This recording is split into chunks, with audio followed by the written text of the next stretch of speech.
Ghostly tales, yet mirrors of human life. Hey everyone!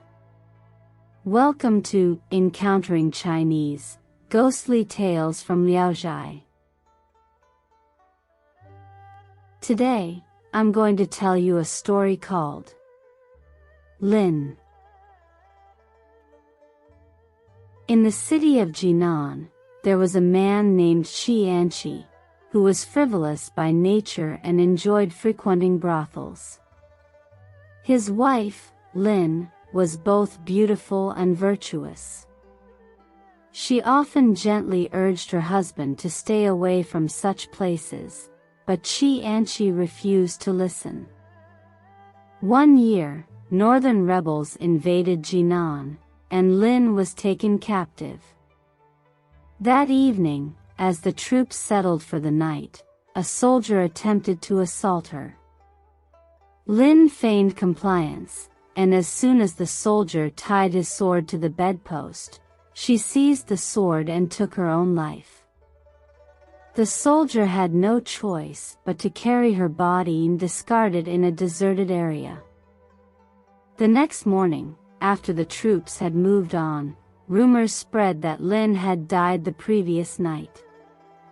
Qianqi, stricken with grief, went out to find her body. When he found her, he discovered that she still had a faint breath of life. He carried her home on his back, and miraculously, her eyes began to move slightly, her brow could furrow a bit, and soon she even let out a weak moan. Qianqi supported her neck and fed her a small amount of food and water through a bamboo tube, and she gradually began to swallow. He tenderly assured her, "As long as you survive, I will never wrong you again. Otherwise, I will surely meet a bad end." Amazingly, within half a year, Lin's wounds healed completely, though her neck scar caused her head to appear slightly turned to the left, as if always looking that way. Qianqi, however, did not see this as a blemish. His love for her grew even stronger than before, and he never again indulged in the folly of visiting brothels. Lin, feeling self-conscious about her altered appearance, suggested that Qianqi take a concubine, but he steadfastly refused.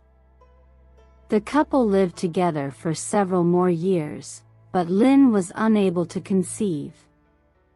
She then encouraged her husband to take their maid, Hai Tang, as a concubine. Qianqi responded to Lin, saying, "I have vowed to be faithful to you alone. Even if you agree to me taking a concubine, do you think the spirits didn't hear my oath? If our family line ends with us, then that is my fate. But if I am destined to have a son, I do not believe that you will remain childless forever." Lin, pretending to be ill, arranged for Qianqi to sleep alone and instructed Hai Tang to sleep under his bed, bringing her own bedding. After a few days, Lin privately asked Hai Tang if anything had happened at night, but Hai Tang said nothing had occurred. Lin, however, was not convinced. That night, she told Hai Tang not to go to her husband's room and instead secretly went to the place where Hai Tang usually slept. Before long, she heard her husband snoring on the bed. Lin quietly climbed onto the bed and gently touched Qianqi. In the darkness, he woke up and asked who it was. Lin whispered in his ear, pretending to be Hai Tang, "It's me, Hai Tang." Qianqi refused her, saying, "I have made a vow to my wife and dare not break it. If this were the old me, would I have waited for you to come to me?" Hearing this, Lin got off the bed and left the room. Qianqi continued to sleep alone, and Lin then instructed Hai Tang to go to Qi Anqi under the pretense of being her. Qi Anqi, however, found it suspicious since his wife had never come to him without being asked before. He reached out and felt Hai Tang's neck, discovering that there were no scars, and realized she was not his wife. He then scolded her and sent her out of the room. Hai Tang, embarrassed, left. The next morning, Qi Anqi told Lin what had happened during the night and urged her to find a good match for Hai Tang and marry her off quickly.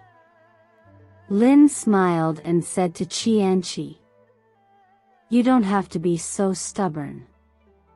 If Hai Tang could give you a son, wouldn't that be a fortunate thing?"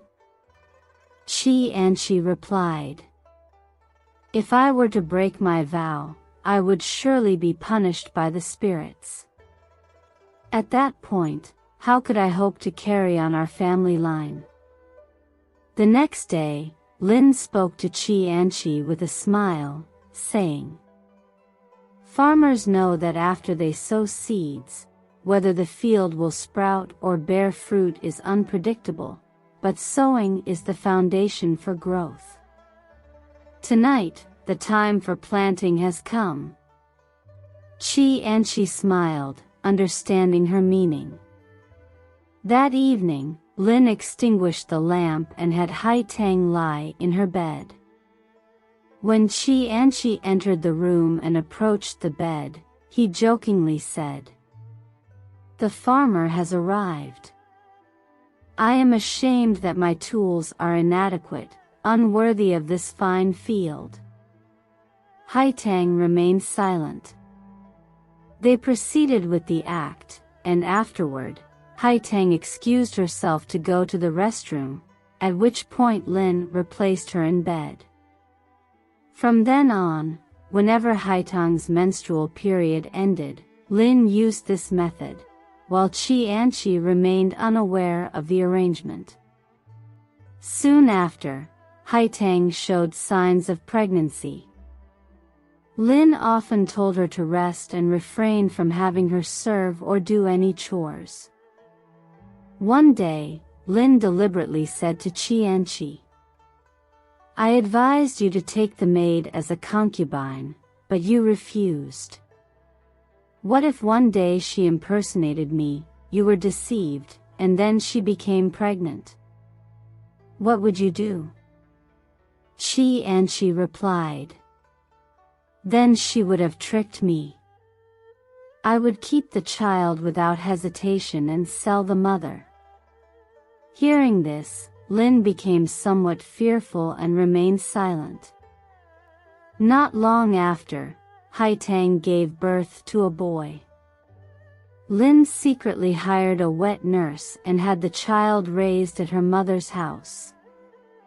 4 or 5 years later, Hai Tang gave birth to another boy and a girl. The eldest son was named Changsheng, and by then he was 7 years old, living and studying at Lin's mother's house. Lin would visit her child under the pretense of visiting her parents every fortnight. As Hai Tang grew older, Qi Anqi frequently urged that she be married off, to which Lin pretended to agree. Hai Tang, longing for her children day and night, had her wish fulfilled when Lin secretly arranged for her hair to be done up and sent her to Lin's mother's house.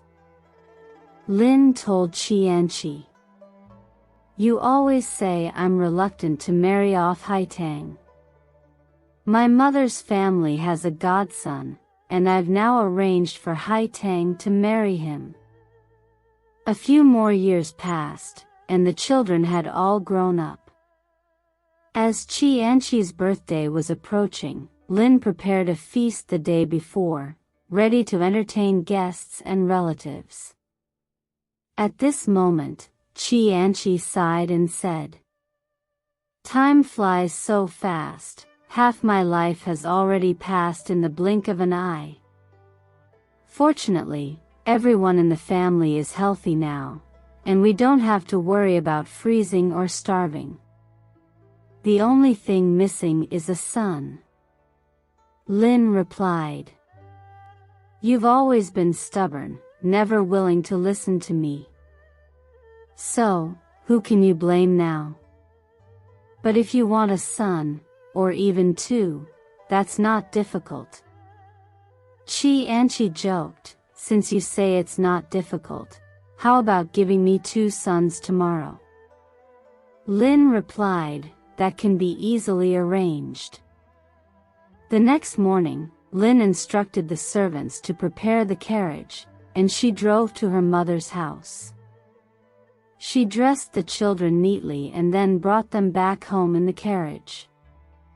Upon entering the house, the children lined up, greeted their father in unison, and bowed to wish him a long life. After the formalities, they stood up, looked at each other, and burst into laughter. Zhai was both surprised and puzzled, not understanding what was happening. Lin said, "Didn't you ask for 2 sons? I've also given you a daughter." She then explained the entire story in detail. Overjoyed, Zhai asked, "Why didn't you tell me earlier?"